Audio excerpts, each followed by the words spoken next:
बघा शेतकरी मित्रांनो, आता मी नाशिक जिल्ह्यामध्ये आलोय. तर मी चांदवडला जात असताना सिमेंट तळेगाव हा जो एरिया आहे, या ठिकाणी मी बघितलं की कांद्याचं पोझिशन खूप खराब आहे. जास्त पावसामुळे बघा कांद्याचे शेंडे एकदम पिवळे पिवळे झाले. मित्रांनो, शेतकऱ्यांना आज झालंय काय नाही, मग काय खावं काय राहावं.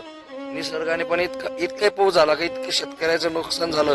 कुठं नदीला पूर आला, कुठं जमीनच वाहून गेली, कुठे काय जमिनीतले पीक सोयाबीन सडून गेली, कुठं मक्काच खराब झाली. बघा ते कांद्याचं एकदम मुरमट राहणे. मित्रांनो, तरी बी जास्त पाऊस असल्यामुळे या रानामध्ये किती जरी पाऊस असला शक्यतो असं नुकसान होत नाही. परंतु यावर्षी अतिवृष्टी ढगफुटी याच्यामुळे परिणाम बघा. संपूर्ण प्लॉट बघा एकदम खराब झालं. बघा प्रचंड प्रमाणात पाऊस झाला. इतका पाऊस झाला डायरेक्ट जमिनीवरती पाणी तुंबलं. बघा छोटे मोठे नाले डबके भरलेले, आणि समोरची जी डीपी दिसते ना, जास्त पावसामुळे जमीन भुसभीस झाली, एकदम नरम झाली. म्हणजे डीपी सुद्धा शिकली बघा, पडायला आली. आणि ती जर पडली ना, सगळं या इलाक्यामधल्या शेतकऱ्याचं पाणी पंप सगळे बंद होऊन जातील, वीज बंद खंडित होऊन जाईल.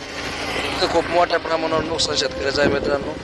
तर पुढे बघू अजून आपण थोडं, आता पुढे जाणार चांदवड बाजूला. तर बघू आपण दुसऱ्या व्हिडिओमध्ये तिथली काय परिस्थिती आहे. तर भेटूया पुढल्या व्हिडिओमध्ये.